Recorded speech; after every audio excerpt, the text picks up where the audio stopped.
Et bonjour à tous, j'espère que vous allez bien. Aujourd'hui, on se retrouve pour notre mise à jour quotidienne du marché et on va voir ce qu'il se passe sur Bitcoin, Ethereum. Ensuite, on fera Solana, puis BNB. Mais avant de commencer, n'oubliez pas de vous abonner à la chaîne si ce n'est pas déjà fait, c'est très important pour son développement. N'hésitez pas à liker les vidéos et aussi à mettre des commentaires sur les vidéos. Allez, on commence. Donc Bitcoin, on avait pris l'ancien ATH sur les 123 222 dollars, on avait fait un nouvel ATH sur les 124 500 et on voit qu'on était reparti dans une tendance baissière à court terme avec un passage sous notre 1 minute, sous notre 5 minutes, sous notre 15 minutes ainsi que sous notre cluster de niveau pivot qui était identifié sur les 121 000 à 122 000. Et hier, on a eu ce move impulsif baissier sur les mauvais chiffres du PPI, mouvement qui a un peu surpris tout le monde évidemment, parce que c'était pas du tout prévu. Sur ce mouvement impulsif baissier, on a réintégré la value de toute notre structure. On est revenu sur notre tunnel 1 heure qu'on a break à la baisse. On s'est arrêté sur notre point of control. On avait identifié une zone de déséquilibre ici dans le price action fair value gap en 4 heures qui pouvait maintenir le prix. Et justement, on voit qu'on a eu des réactions haussières sur ce niveau. On a buté sur ce niveau. On est repassé au-dessus de notre POC. Et suite à ça, on a eu une tentative de retournement de tendance à court terme. On voit qu'on repasse au-dessus de notre 1 minute. Mais très rapidement, on est revenu jusqu'à notre 1 heure, jusqu'à notre 5 minutes. On a eu une phase de consolidation au sein de notre 1 heure, phase pendant laquelle on aurait pu avoir un vrai retournement de tendance avec un prix qui revient attaquer notre fair value gap qu'on a créé sur les annonces ICO hier, avec le haut de notre value aussi.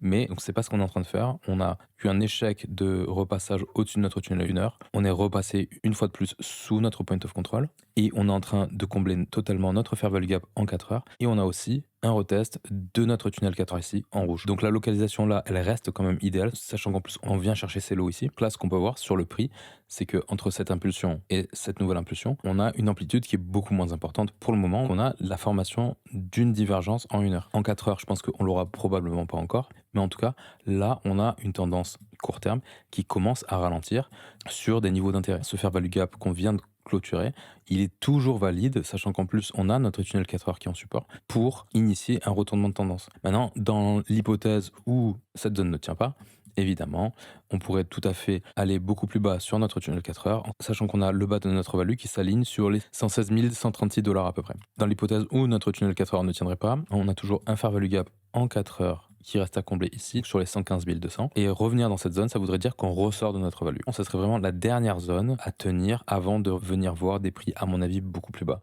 Là, hier, j'avais identifié qu'il y avait cette zone, on a cette zone aussi et on a celle-là aussi. On a 3 zones d'intérêt sur lesquelles on est susceptible d'avoir un retournement de tendance. Si ces 3 zones ne sautent pas, je pense qu'on est parti pour revenir sur les 110 000. Donc après, évidemment, je peux me tromper, toujours pareil, je peux me tromper, mais voilà mes hypothèses pour le moment.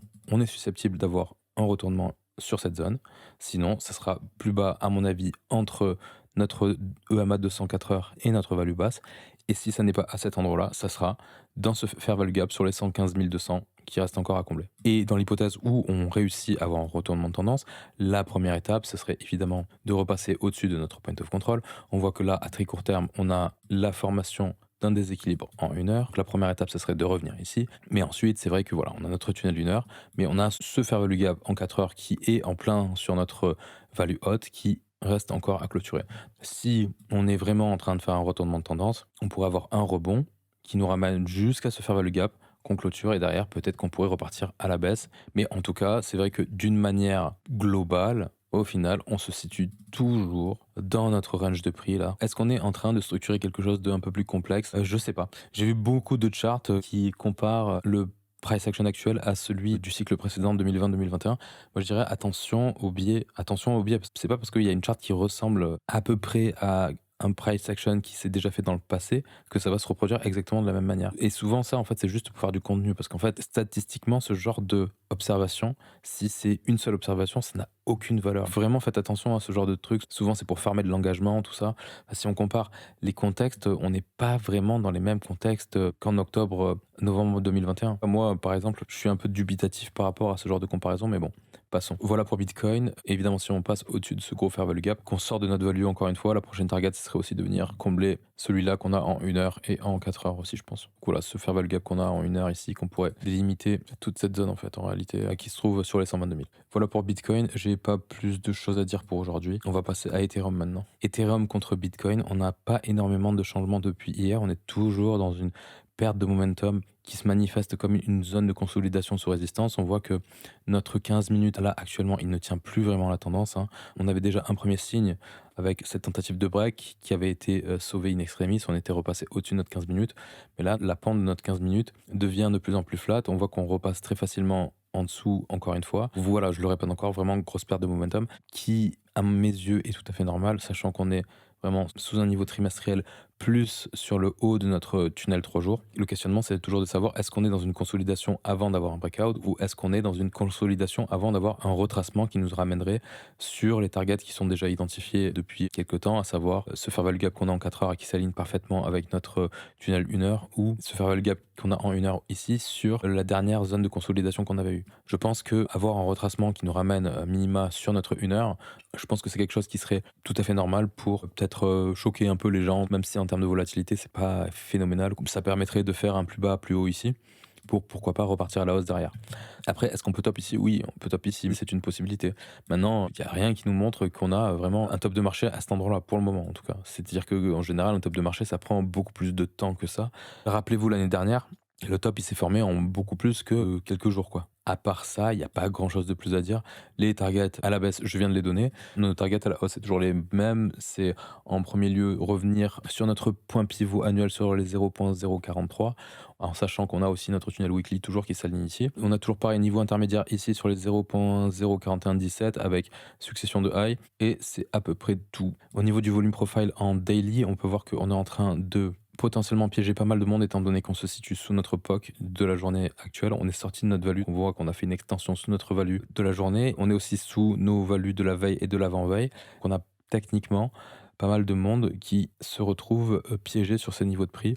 Comme d'habitude, il y a toujours des gens pour acheter les résistances et vendre les supports évidemment. Attention, c'est vrai que ça c'est nos values quotidiennes. Si on se met sur la semaine, on va voir ce que ça donne. Et voilà, sur la semaine, on voit quand même qu'on a quand même une belle structure où on a le plus gros de notre volume qui s'est fait sous notre résistance. Il y a quand même un risque qu'on ait une accélération à la baisse, étant donné que évidemment il y a toujours des gens qui ont du levier, etc. Pourquoi pas revenir sur le bas de notre value, ce qui donnerait justement un retest de ce gros fair value gap en 4 heures, et ce serait à mon avis une zone idéale pour faire un repositionnement. Voilà pour Ethereum, pas plus de choses à dire sur ce côté-là. Ethereum contre USDT, on avait vu hier qu'on était revenu prendre un sommet qui avait été fait sur un rebond post-ATH, donc on n'avait pas fait de nouveau plus haut sur Ethereum. On avait eu aussi une perte de momentum moins importante grâce à la performance de Ethereum contre Bitcoin. Sur le mouvement correctif suite au chiffre du PPI, on était revenu tester ce fair value gap ici. On avait eu un rebond, notre 5 minutes avait tenu la tendance à la baisse et au final, on avait réussi à passer au-dessus de notre 15 minutes et ça n'a pas tenu. On voit que derrière, on repart à la baisse. On est toujours dans un flux baissier, dans une phase de consolidation sous résistance. Il y a la possibilité que, genre, on marque un top à court terme ici, évidemment. C'est-à-dire que là, on se trouve sur support. On peut voir qu'on pourrait avoir une déviation sous ces niveaux ici pour venir combler ce fair value gap qu'on a en 4 heures avec notre tunnel 1 heure entre 4330 et 4440. Mais quand on regarde notre 15 minutes, au niveau des moyennes mobiles, on voit quand même qu'on est dans une phase de conso parce que notre 15 minutes, il n'est ni orienté à la hausse ni à la baisse, on est vraiment sur quelque chose de flat.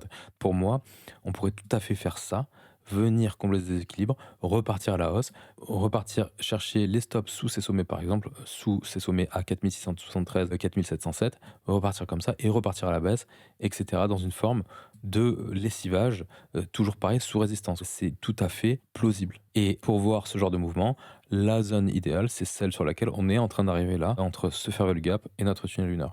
Maintenant, si ça ne tient pas, évidemment, la prochaine zone à venir chercher, ce serait entre 4570 et 4054, qui correspond à un fair value gap en 4 heures qui est toujours à combler. Et plus bas encore, on a toujours notre tunnel 4 heures qui s'aligne aussi avec un déséquilibre qu'on a dans le price action. Au niveau du volume profile, on peut voir que comme sur Ethereum contre Bitcoin, rien d'étonnant, on est en train de piéger pas mal de monde, on est en train d'empiler les points of control sous résistance.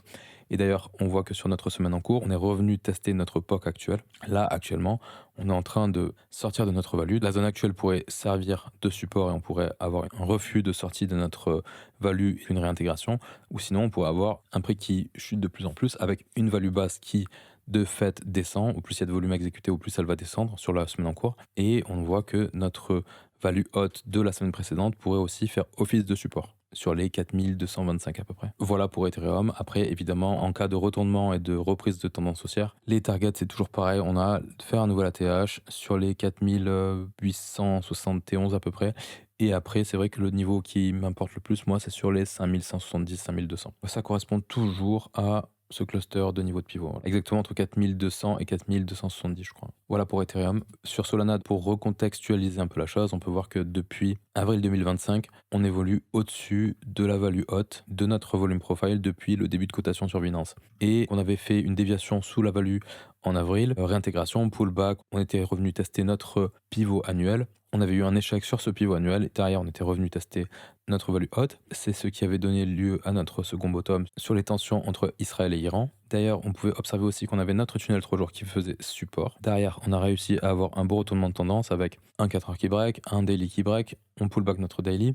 On réussit à break notre pivot annuel qui est quand même un niveau assez important. On est revenu jusqu'à un niveau de résistance trimestriel. Derrière, on est repassé une première fois sous notre pivot annuel pour pull back notre tunnel daily. On peut voir à court terme qu'on a quand même eu une belle phase en termes de price action sur notre daily. On break notre daily, on repasse au-dessus. On a notre 1 heure et notre 4 heures qui ont fait résistance à ce moment-là. On est revenu sur notre daily qui agit comme support. Derrière, on est reparti en tendance pour repasser encore une fois au-dessus de notre point pivot annuel. Sur le mouvement récent, on voit qu'on a un Solana qui est venu faire un nouveau plus haut, qui est venu combler ses déséquilibres, qui est venu break son niveau trimestriel. Mais là, récemment, on voit que depuis l'ATH de Bitcoin, on est reparti dans une tendance court terme à la baisse. Sous notre tunnel 1 minute, sous notre 5 minutes, on a eu aussi une belle réaction baissière sur les chiffres du PPI. Derrière, on repasse sous notre niveau de pivot trimestriel qui fait résistance pour le moment. Et on est en train d'arriver sur notre tunnel 1 heure. Donc on est arrivé sous notre tunnel 1 heure. On voit qu'on a pris les stops sous ces lows ici.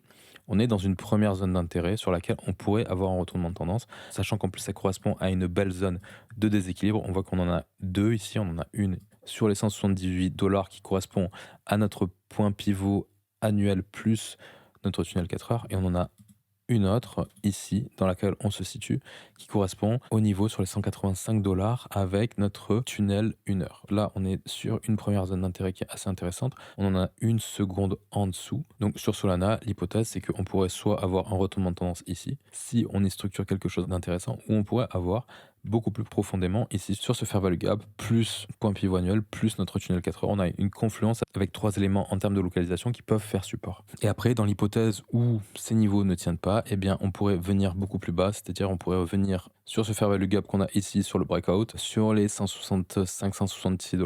Si on réussit à s'affranchir des niveaux actuels en termes de target, on a un niveau que j'avais identifié ici qui correspond à un déséquilibre en 4 heures et en daily, je pense, sur les 222$. Et ça correspond à une entrée dans notre reload zone du mouvement depuis l'ATH. Et ensuite, on aurait un niveau trimestriel sur les 238, puis un niveau juste avant l'ATH, niveau annuel sur les 275, 276 à peu près.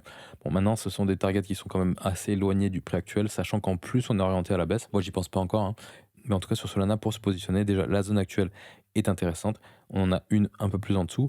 Mais c'est vrai que pour pouvoir vraiment avoir une réelle continuation de cette tendance, parce que là, on est quand même dans une tendance de fond qui est haussière, on voit qu'on fait des plus bas plus haut et des plus hauts plus haut. Donc pour avoir une vraie inversion de cette tendance, il faudrait vraiment réussir à s'affranchir une bonne fois pour toutes du point pivot annuel. Là, ce qu'on voit, c'est qu'on est passé une fois au-dessus, mais on est repassé dessous. On est repassé une seconde fois au-dessus. En fait, en réalité, ce qu'on voit, c'est qu'on a un actif qui est dans un range, comme les 80% du temps. On s'est un peu ennuyant à dire, ok, dans un range, on entend souvent on est dans un range, mais en réalité, on passe 80% du temps en range, quoi. Après, pour visualiser un peu mieux, en mettant un volume profile donc sur tout le price action actuel, c'est-à-dire qu'on prend ce sommet ici, ça veut dire qu'on met un volume profile à partir de ce point-là. Je pourrais aussi le mettre juste sur le bottom. Mais là, je voudrais, dans ce contexte-là, je voudrais choper aussi le volume qui a été exécuté sur ces niveaux de prix. En fait, je suis obligé de le tirer un peu plus et de le mettre jusqu'ici. Là, ce que je peux voir très facilement, c'est que notre zone de support, vraiment, c'est cette zone-là, ce fair value gap ici qui correspond vraiment au haut de la value. Là, on s'est extrait à la hausse de notre value sur toute cette zone de prix, 176, 177 à peu près, niveau clé. Et si on réintègre, je sais pas trop si ce fair value gap il réussira à tenir le prix. Je pense qu'on ira plutôt sur 154 et après à voir ce qu'il se passerait sur le point of control sur les 144$. Et sinon, au niveau de la force relative pour Sol, on voit que contre les alts, on est reparti un peu dans une tendance haussière. Contre Ethereum, c'est pas encore ça, hein. Pour le moment, on est toujours en train de sous-performer Ethereum. Contre Bitcoin, c'est plus encourageant Même si là, on est en train de repartir à la baisse aussi sur du court terme, mais c'est quand même en train de enfin, on a arrêté de faire des plus bas contre Bitcoin, c'est plus sympa. Contre XRP aussi, c'est plus encourageant. Là, contre XRP, on voit qu'on est potentiellement en train de repartir en tendance haussière contre XRP. Et puis, voilà, rien de plus à dire. Pour BNB, pour remettre les choses dans leur contexte, on est sorti à la hausse d'une phase de range d'à peu près un an. Phase de range qui s'est fait juste au-dessus de nos anciens ATH de 2021. On voit que sur ce price action, quand on met un volume profile, on avait de belles bornes entre 540 et 672 à peu près, sur lesquelles on avait marqué un beau bottom sur nos 540. On avait eu un mouvement qui nous ramène sur notre value haute, retracement qui nous avait permis de bottom sur une zone de déséquilibre en daily au moment des conflits géopolitiques. On voit qu'on avait bottom sur notre tunnel daily, on était reparti en tendance au-dessus de notre 1 heure, de notre 4 heures, on avait réussi au final à break la value haute de notre volume profile avec un mouvement impulsif qu'on était revenu combler quelques jours plus tard. Et depuis, on était dans une tendance haussière en tenant notre 1 heure. On avait fait un nouvel ATH sur les 860 dollars. Suite à ça, on avait eu un retournement de tendance. On voit bien qu'on était passé sous notre 5 minutes, sous notre 15 minutes. On avait break notre 1 heure aussi. On avait eu une tentative de retournement à la hausse, mais ça n'avait pas pris. On avait eu la confirmation de passage sous notre 1 heure. Et on est revenu jusqu'à notre tunnel 4 heures sur lequel on a fait une belle structure de retournement. On voit qu'on fait un plus bas, on revient tester une zone de résistance sur notre 1 heure, on repart à la baisse et on fait un plus bas plus haut sur notre tunnel 4 heures aussi. Et derrière, on réussit à repartir en tendance haussière en cassant notre plus haut de début août et en passant en tendance au-dessus de notre 15 minutes de notre 1 heure. On est parti dans un flux haussier jusqu'à venir faire un nouvel ATH sur les 868. Bon, on est venu faire un ATH mais de peu, c'est assez léger pour le moment. On voit qu'on a quand même un actif où la tendance s'est pas mal essoufflée. Entre l'impulsion qu'on a ici et celle qu'on a ici, on voit qu'on est quand même sur une belle divergence. Entre le mouvement impulsif qu'on a ici et le second qu'on vient d'avoir là, on voit que le second est beaucoup plus court, que l'amplitude est beaucoup moins importante. On a quand même une belle divergence, on a un beau mouvement qui est en train de ralentir. Ça ne veut pas dire qu'on est en train de top, on peut être en train de faire un top, mais ça ne veut pas forcément dire qu'on est en train de top, ça veut dire qu'on risque surtout d'avoir un ralentissement de cette tendance qui se matérialise en général par des phases de range. Là, sur BNB, on voit qu'on a fait notre ATH avant d'avoir les news sur le PPI qui n'ont pas épargné ce token. On voit que on a un beau move impulsif baissier sur lequel on break notre 15 minutes. On repart à la hausse, on vient combler le déséquilibre qu'on a marqué sur les news, mais bon, ça ne tient pas, on repart à la baisse. On a eu cette phase d'incertitude autour de notre 15 minutes, un peu comme sur le reste du marché. Là, on est reparti bien dans notre tendance baissière. On est en train de retester notre tunnel 1 heure, ainsi qu'une zone de déséquilibre. Donc, on est dans une localisation qui, à court terme, est intéressante pour avoir un retournement de tendance. Maintenant, est-ce que ça va tenir? Ça, je ne sais pas. En l'état, j'en suis pas sûr. Maintenant, c'est vrai qu'il faut accepter le fait que la zone est intéressante. On peut déborder un peu parce qu'on voit qu'on a toute une zone qu'on va placer sur cette bougie en 4 heures qui pourrait faire office de localisation idéale pour avoir une réaction. Première zone intéressante. Deuxième zone intéressante, c'est cette localisation ici, dans le tunnel 4 heures, sur les 770 dollars. Zone qui s'aligne aussi avec un déséquilibre qu'on a dans le price action et qu'on peut mettre en évidence sur cette bougie ici. Là, quand on regarde, on voit qu'on a une seconde confluence entre notre tunnel 4 heures et notre déséquilibre dans le price action. Avoir un retour sur cette zone ici pour marquer un plus bas plus haut, pourquoi pas? Alors après derrière, est-ce que c'est pour venir faire un plus haut plus bas ou est-ce que c'est pour revenir faire un ATH? Ça je ne sais pas, il faudra voir. C'est-à-dire que les deux sont possibles et d'ailleurs là on pourrait être en train de structurer quelque chose comme ça qui ressemblerait beaucoup plus à un top de marché évidemment. Pour le moment c'est plus ce genre de configuration que je cherche tant qu'on break pas le plus bas qu'on a ici. Dans l'hypothèse où on break cette structure qu'on a marquée début août, la prochaine target c'est de venir sur ce fair value gap en daily avec notre tunnel daily qui est en train de monter aussi plus le haut de notre value. Là on a toute une zone entre les 700 et les 670 qui peut faire office de localisation aussi. Et au niveau des targets haussières, si jamais on réussit à avoir un retournement de tendance à court terme ici pour venir faire des plus hauts, on a toujours 900 dollars, ensuite on a 990 et 1100 sur les points pivots en tout cas. Pour finir, au niveau de la force relative sur BNB, on voit que contre XRP, on est en train de structurer quelque chose d'intéressant. Donc on voit que BNB surperf XRP. Contre Ethereum, c'est pas ça du tout. On voit qu'on est toujours en train de sous-performer Ethereum.